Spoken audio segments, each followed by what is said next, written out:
มีน้ำมีอย่างจับดีหรือบ่นี่นะมีแล้วแต่น้ำประมาณจักเม็ดก่อนชาวบ้านนี่นะขุดเหลืองเม็ดนึงน้ำนะเม็ดนึงเลยอันขุดอันนั้นหันบ่ได้เหาะน้ำแป้งแห้งอยู่ว่าไปเวียกไปงานก็สบายมากันบ่ได้ไปแบกแล้วล้นได้เนาะอ๋อปิดก่อนมันบ่มีฟุ้ยไงเด้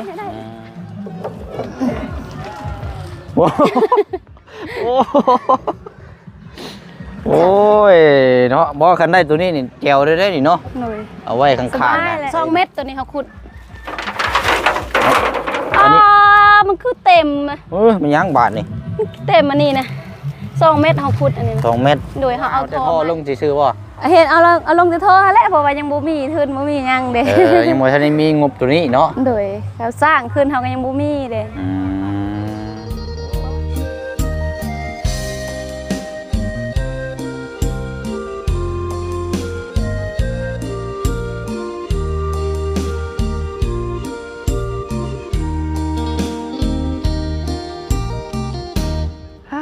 เนาะเสียงตู้เสียงเพลงพี่น้องเนาะ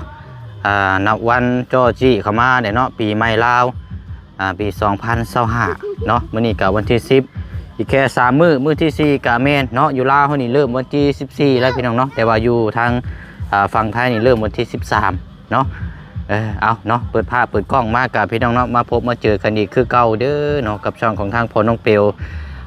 อยู่บ้านแก้งแปรเนาะขึ้นกับเมืองเซโปนแขวงสวรรณเขตอยู่นี่แหละพี่น้องเนาะเคสของทางไม่ห่างวันเนาะ2-3 มื้อที่ผ่านมาทางพอน้องเปียวก็รับช่วงต่อจากทางบอดี้สายบุญมอบเงินจำนวน 10,000 บาทให้ทางไม่ห่างวันนี่แหละพี่น้องเนาะมื้อนี้ก็เลยเข้ามาเยี่ยมยามอัปเดตเนาะก็คืออยากเข้ามานี่ทางพอน้องเปียวนี่อยากเห็นทั้งเราขุดน้ำสร้างแหละพี่น้องเนาะขุดเอาแท้ขุดเอาว่าพี่น้องเนาะปุ้ยคักแน่ดอกเจ้าเห็ดเนาะก็เลยอยากมาเบิ้งเนาะแล้วก็อัปเดตเบิ้งน้ำกันนั่นแหละพี่น้องให้พูดคุยเรื่องราวน้ำกันอีกทีหนึ่งเนาะพี่น้องเนาะครับทักทายสบายดีและสวัสดีพ่อแม่พี่น้องเบิร์ดสุขูสุคนพี่น้องเนาะเสียงตู้เสียงเพลงพี่น้องเนาะผู้ตู้เนาะมีโฮดดีเจพี่น้องเนาะตึมต่ำอยู่นี่เนาะม่วนแล้วพี่น้องเนาะจังใดก็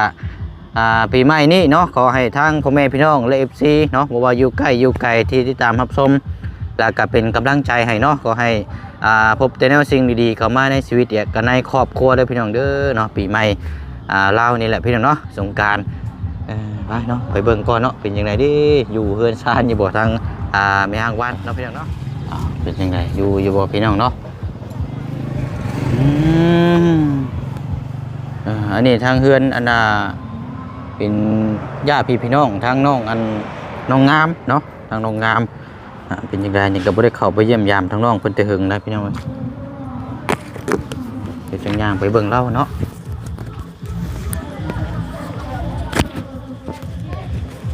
ฮู้รู้เนาะโคตรแดะนี่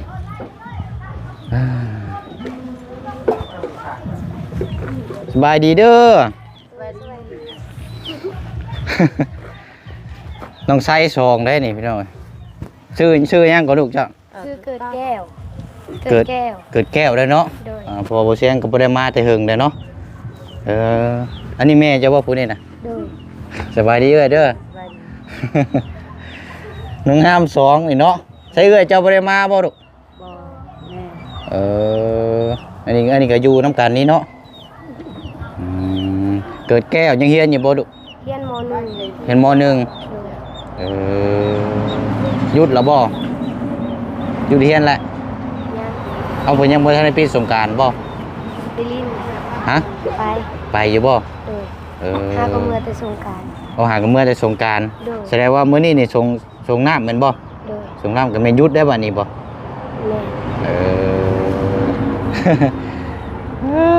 แม่มาบัดนี้ผู้บักใหญ่เนาะ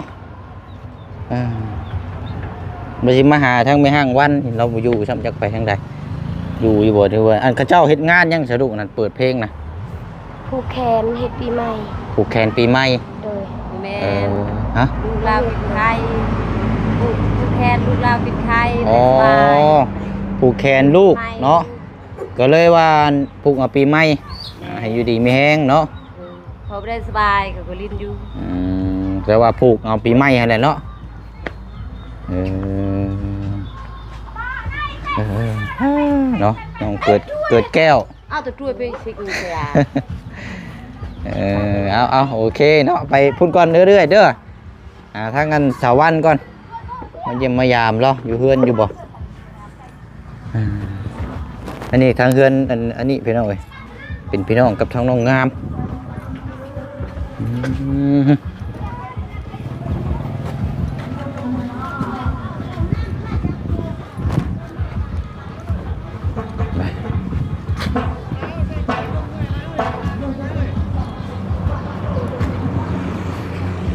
ปลูกคอตอแคนปีใหม่เนาะปลูกอยู่ดีไม่แห้งแล้วพี่น้องเอ้ยเนาะโอ้เรียบร้อยแล้วนี่เนาะใช้เอื้อเจ้าได้ล่ะอยู่เทิงหันบ่น้ำมาพี่แกแล้วเรียบร้อยแล้วนี่เนาะ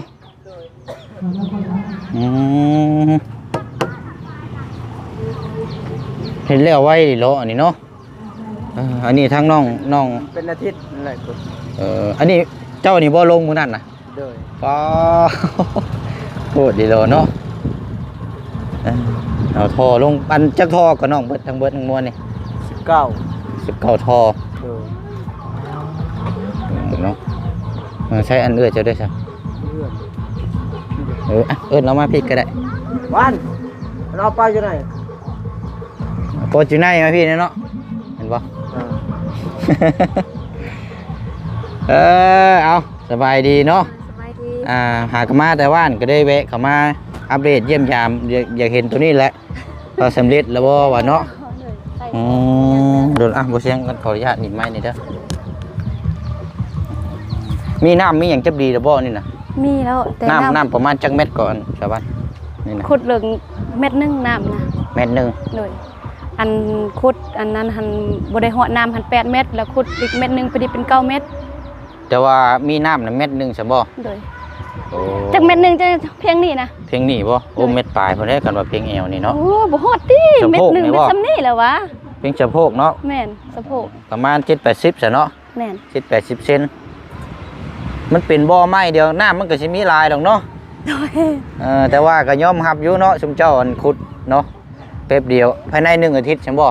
โดย อาทิตย์นึงกับ3 มื้อ อาทิตย์หนึง กับ3 มื้อ3 8 9 10 มื้อเนาะ ประมาณนั้น ใช้ ซั่น เวลา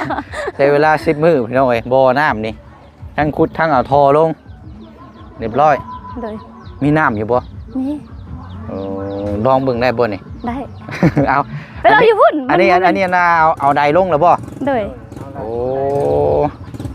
โดยเอาเนาะดีแล้วล่ะพี่น้องเอ้ยมาเดี๋ยวไปเบิ่งข้างในก่อนซะ ข้างในมันสิสกปรกหน่อยนึงเด้อ มันมีเครื่องหลายสวยบ่วงบ่ได้ล้างแฮมจะเสียบเอาแฮงน่ะ อันนี้นี่ใช่ไรโปมเอาใช่บ่แถวบ้าน โดยเพื่อนมันสิหกหน่อยนึงเด้อ มันบุรุษบ่นี่ เอากระลุดเด้จะเบิ่งอันนี้มันก็สิลุดมาแล้ว โอ้ เด้มันหักมาแล้วบ่ได้ใส่เด้ โอ้ยอย่าวายมัน ขาเวียกตลอดเด้บ่ได้ใส่ โอ้เนาะหนึ่งเข้าบ่นี่นะ โดยอีแม่เรานึง ของครัวอยู่นี่เนาะอันนี้ไผนอนใช่อยู่นี่ อ้ายโดย อ้ายบ่ โดย โอ้ยเนาะต่อมานี่อ๋อดินเจ้าฮอดพี่บ่แต่ว่า อยู่พุ่นเลย ลงฮอดพุ่นบ่ โดยเด็ดอันพินเอ้ยฮอดนั่นแหละพาเสร็จมันเขาปลูกอันยังหันปลูกใหม่ไว้ แสดงว่าสวนนี่แม่นบ่เด้อแถวนี้เนาะ โดย น้ำในเนาะใช้ลองเบิ่งอยู่ฮะ ซุบลงเบิ่งเฮง เพิ่นน้ำใช้เนาะโอ้ บ่มีพุยใหญ่เอาแต่พุยน้อยนี่ กระพุ้ยกระทังใหญ่บ่มีบ่ บ่มีอยู่ตลาดแต่เขาบ่มีอันนี้ เนี่ยบ่มีเงิน บ่มีปัจจัยเนาะ โดยอ้าวแฮง เปิดน้ำให้ดู อันนี้มันเต็มง่ายเด้นี่เนาะ โดย เอาได้กระถางใหญ่ๆเนาะมาวางนี่มันจังบ่เปลืองโอ้ว้า ยังพอมีแห้งอยู่ว่าไปเวียกไปงานก็สบายมากอะบ่ได้ไปแบกแล้ว ตูล่นได้เนาะอ้าวปิดก่อน มันบ่มีฟุยใหญ่เด้ บ่คันว่ากระพุ้ยหรือว่ากระถังใหญ่เนาะ โดย ตอนนั้นได้ใช้บ่ได้บ่เนาะ มันขาดแล้ว ใช่น่ะ มันขาดก้นมาเลยเด้ ปิดบ่ได้บ่ สิได้เนี่ยได้เนี่ย โอ้โอ้โอ้ยเนาะบ่คันได้ตัวนี้นี่แจวได้นี่เนาะ โดย เอาไว้ข้าง ส ๆ บาย นะ แหละ เปิดใช้นี่ก็อาบน้ำอาบในมันก็สินานเบิด เอาวาง เนาะ ไว้แห่นไว้วานเด้เฮาสิใส่วิทย์อยู่นี่ใส่วิทย์อยู่นี่แล้วอยู่นี่มันอันท่อเขาใส่วิทย์เด้เขาขุดแล้วเด้แต่ว่าสิให้เขาลงท่อมื้อนี้หันค่าเวียกก็บ่มีไผซอยเลย ก็เลยบ่ได้ลงซะมื้อนี้ สิเห็นห้องน้ำบ่อยู่นี่นะ โดย มาเบิ่งก่อนซะเนาะโอ้ มันก็ลึก2เมตรตัวนี้เขาขุด อันนี้ มันคือเต็มอะ มันยังบาทนี่ เต็มอันนี้นะ2เมตรเขาขุดอันนี้นะ 2 เมตร โดยเขาเอาท่อมาอีกเพิ่มอีกอันนึงเด้เป็นน้ำอีแม่แล้วกวาดใส่ตัวนี้ไปจัก อันใบไม้เด้ โดย บ่ได้กวดขึ้นมาไหมนี่ บ่จูดเลย จูดอยู่ในลุ่มเลยบ่ โดย จูดก็ดีคือกันเนาะมันนั่นนี่เนาะ จูดเลยก็อันนั้นเลยเต็ม วันนี้อันสิเอาท่อลงซะบ่ โดย ใช่จักท่อนี่นะ ตัวนี้4ท่อ โดย ท่อก็มีเรียบร้อยแล้วบ่ มีแล้ว อืม ท่อเขาซวยหัน3ท่อเขาซื้อเพิ่มอีกท่อนึงพอดีเป็น4ท่อขุด4เม็ดเลย ท่อโครงการนี่มีอยู่3เนาะ โดย เป็นซอยแต่ก็ของเจ้านี่มีอยู่ อันนึง อันหนึงเท่ามาใส่ในนี่เป็น4 โดย อันห้องน้ำเจ้าก็ยังบ่ทันได้มีซะเนาะ โดย เพราะว่าบ่เชียงมามื้อนั้นโดดมันจะเผาแน่บ่ได้เลาะมาข้างหลังบ้านพี่น้องเอ้ย ใส่เหล็กไว้ กั้นมัน บ่ยังนะ อย่ามันล่มปิวเด้ หลังคาหั่นบ่ โดย เด็กเต็งเอา เลยพอเต็งเอาไม้เต็งไว้เพราะว่าอย่ามันปิวเด้ เสียตัวนี้บ่สิจะว่ายามมันหลุดนะ โดยตัวนี้แหละ ว่ามันหักเบิดอะเนาะ บางเทื่อเด็กน้อยเขาอยู่เด้ปาดคอเด็กน้อยแล้วเป็นโทษอีก นั่นแหละต้มมันหักลงน่ะพอแห้งแล้ว เขา เนาะ ว่าสิให้เขาเฮ็ดมื้อนี้แต่ว่าอีพ่อเราก็ค่ายเฮ็ดเวียกอยู่หั่นเด้เพราะว่าเขามัดแขนเสาอ่อนเลย ผูกแขนเนาะ โดยเขาก็เลยบ่ได้เฮ็ดซ้ำหยังซุมื้อนี้นะ เป็นห้องน้ำอยู่นี่เนาะเอาลงแล้วก็ บ่ได้มุ่งอยู่นี่ เาะ มุ่งอยู่นี่คันมาสิเฮ็ด ฮะ เฮ็ดบอลทายบอลหยังอยู่นี่ว่าเฮาซุบท่อเอาลงไปอยู่นี่นะ เอาคันเฮ็ดห้องน้ำอยู่เทิงพี่บ่ โดยเฮาสิเฮ็ดอยู่นี่ ขุดพังอยู่บริเวณมองนี้เนาะ โดยแล้ววันนี้เขาใส่ท่อเอาท่อใหญ่เดี๋ยวเขาลงไปอยู่นี่ แต่ท่อต่อลงไปพุ่น โดย เออ ได้อยู่บ่จะว่า ได้อยู่สิเป็นหยัง เขาสิสร้างอยู่นี่คันว่าสร้างมีเงินมีคำหยัง สิได้เฮ็ดไปไว้บ่นี่ห้องน้ำ บูเด้ เดี๋ยวว่าเอาแต่ท่อลงซื่อๆบ่ เฮ็ดเอาลงแต่ท่อแหละเพราะว่ายังบ่มีทุนบ่มีหยังเด้ ยังบ่ทันได้มีงบตัวนี้เนาะ โดยเขาสร้างขึ้นเขาก็ยังบ่มีเด้ โอ้ เพราะว่าปีนี้จังได๋ก็เล่นไปป้าก่อน แม่นๆ เพราะว่าสิซื้อตะปูตอกหลังคานี่แน่กับหลังคาแม่เฒ่าเขาก็บ่ได้ตอกอีหยังซ้ำ ไปเบิดเลยติ เขาก็ยานเป็นห่วงเพิ่นแน่บ่ฝนตกมันสิหัวนะหลังกะซีเราดุนแล้ว โดย ไปสิให้เขาเฮ็ดมื้อนี้ก็บ่ทันซ้ำค่าเวียกเด้ มื้ออื่นนี่แม่นเอาตัวนี้ลงบ่ โดยสิเอาตัวนี้ลงแล้วมื้อนี้ตัวนี้ลงแล้วก็สิให้เขาบางเทื่อก็สร้างหลังคาแม่เฒ่าก่อนแม่ตู้ก่อนยันเราฝนตกมันยากเด้ เพื่อนหลังนั่นบ่ โดย เอา ด้ คือว่าไม่อยู่ ไม่ได้ใส่แน่อยู่พุ่นนี่เราอยู่ผู้เดียวแม่ตู้ค่อยนะ โอ้ เราอยู่ผู้เดียวเราเฒ่าแล้ว เราเป็นเอื้อยแม่เฒ่าค่อยเราเสียแล้ว แต่ว่าแยกอยู่สำบ่ โดยอยากอยู่แล้วอะเราบ่อยู่นำเฮาจักได้เขาก็บ่ฮู้แต่กี้หันเฮาว่าเฮาสิเฮ็ดกินให้แล้วว่าเฮาเฮ็ดเวียกเมื่อยแล้วเฮ็ดกินตื่นสวยแน่บางทีเพิ่นอยากก่อนแล้วเพิ่นอยากเฮ็ดกินเองเลยแบบนั้นน่ะ อันเฮ็ดอยู่เฮ็ดกินหนึ่งข้าวเราเฮ็ดกินเองสำบ่ โดยเราเฮ็ดกินเอง เออ ข้าวเราก็เอาอยู่เฮือนเฮาเอาตำให้เราบางเทื่อก็ซื้อข้าวสารไปให้เรา คันว่าแบบคือลูกหลานหนึ่งข้าวคือเจ้าหนึ่งสิไปให้สิเล่ากับบ่เอาบ่ แต่กี้หันแบบนั้นเฮาเฮ็ดตะกี้นะ บัดนี้แล้วเราว่าบ่เอาซาเฮาเฮ็ดกินสวยแล้วว่าเฮาสิเฮ็ดกินเองเฮากินซำใดเฮาอยากซำใดเฮากินซำนั้นแล้วว่า เพิ่นมักแบบ บางมื้อค่ำเนาะเฮามาแต่เฮ็ดเวียกมันก็ค่ำเลยเราอยากแล้วเราเฮ็ดกินเองสำบายแล้วว่า โอ้ คือให้เฮาก็บ่แม่นอยู่นี่ให้เฮาอยู่บ้านซะแล้วพุ่นเฮาเฮ็ดให้อยู่พุ่น เพื่อไปเพื่อมาเนาะ โดยแล้วมันก็ค่ำแล้วเพิ่นก็บ่อยากซาแบบนั้นน่ะเพิ่นก็เลยอยากเฮ็ดกินเอง เราก็เลยอันน่ะเฮ็ดอยู่กินเองเนาะ โดย อันเฮือนหลังน้อยๆกระตูบอยู่หั่นบ่ โดยแม่นแล้ว อ๋ออันนั้นไม่เท่าเจ้าอันนั้นเนาะ โดย เอาเลยเนาะแยกอย่างไรก็มันสบายอกสบายใจก็เฮ็ดไปเนาะ โดย ถือว่าอ้อมมานี่ดินเจ้าเนาะ โดย อ้อมหัวมานี่บ่ อยู่เทิงพุ่นก็แม่นหมดเด้ค่าทางหันค่าอันหัวตัวนั้นก็แม่นหมด เอาขึ้นไปพูดกับแม่นบ่ โดย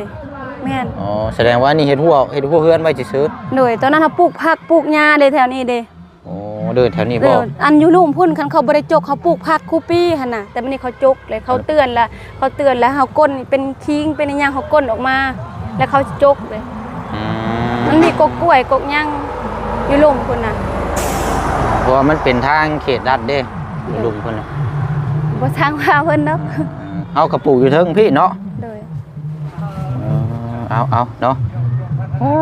ไปเดี๋ยวย่างไปเบิ่งคุณก่อนซะพี่น้องเอ้ย ป้อเนาะ เฮือนก็สกปรกแน่หน่อยหนึง บ่มันก็แบบสิได้เฮือนเนาะ เลย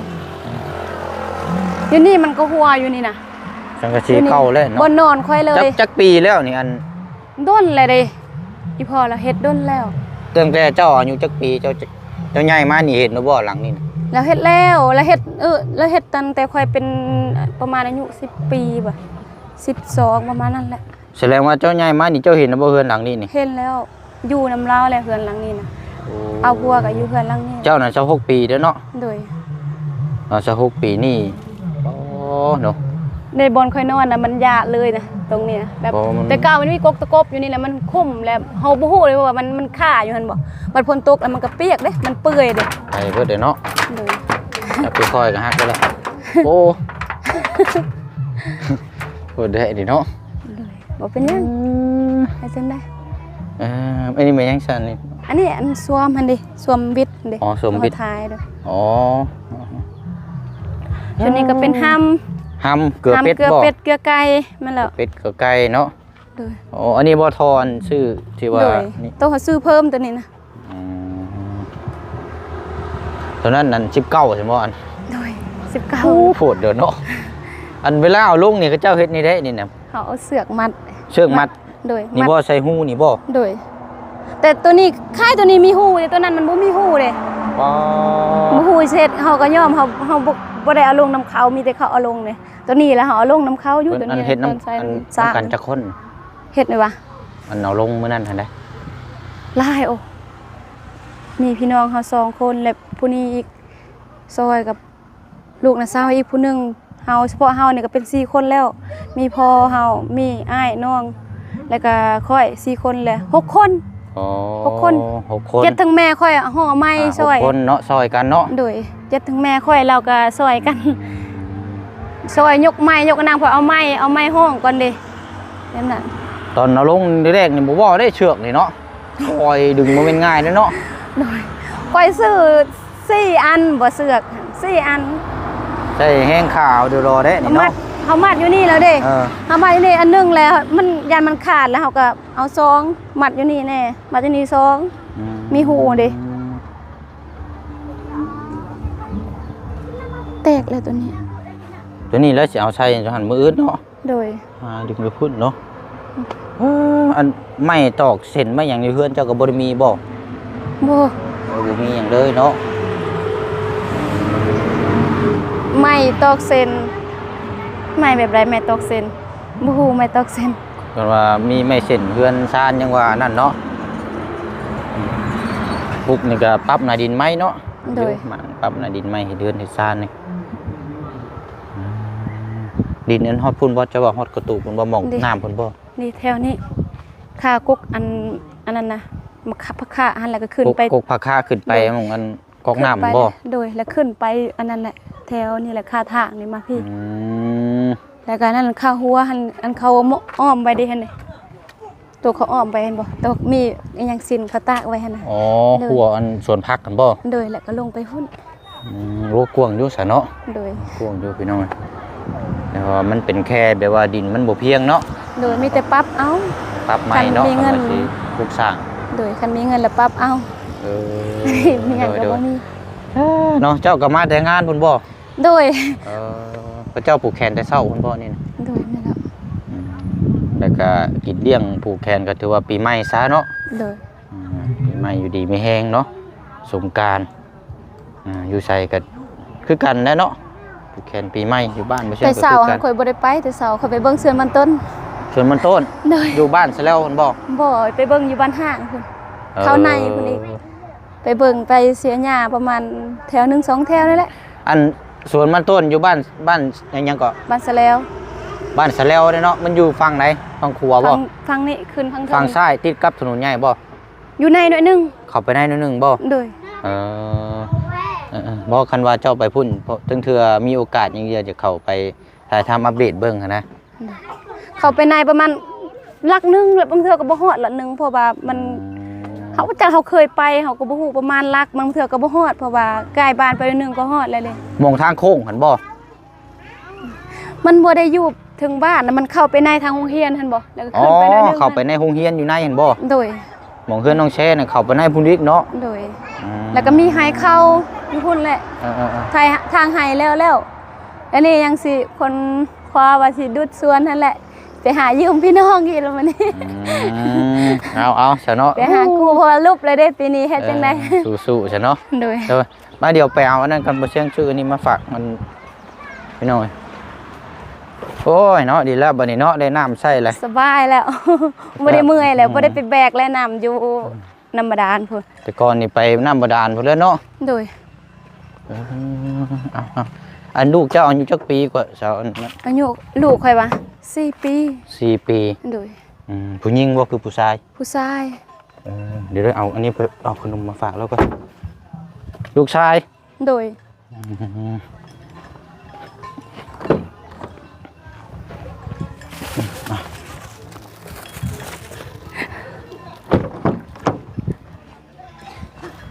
เนาะเอาขนมนี่แหละฝากกันเด้อ โดย สวัสดีเด้อ โดยขอบใจเด้อ โอ้ยเอา โดยขอบ ได้ ใจ เนาะ หลายๆโดย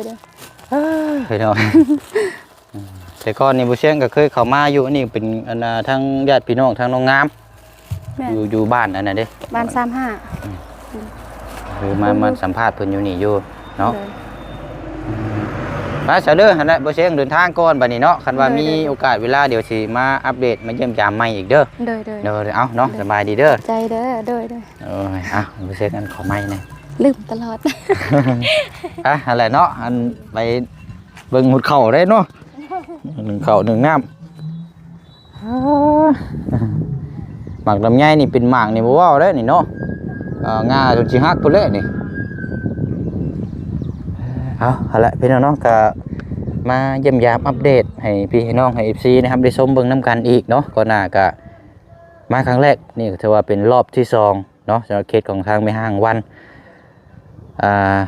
นี่แหละพี่น้องเนาะบ้านในชาตินั่นเป็นที่ดินที่ทางปาพูดคุยตามที่เราชี้แจงมาแหละพี่น้องเนาะป้าเนาะเดี๋ยวมีจะว่าเบิ่งวันเวลาโอกาสดีๆเนาะเดี๋ยวเขามาเยี่ยมมายามอัปเดตให้พี่น้องนำกันมาอีกทีนึงเนาะวันนี้สิขอตัวเดินทางไปต่ออีกก้อนเนาะพี่น้องเนาะขอมุกขอบใจขอบุญขอบคุณพี่น้องในไลน์เลยพี่น้องเด้อเนาะเบิร์ดสุขุสุคนเนาะบ๊ายบายสบายดีเด้อพี่น้องเด้อ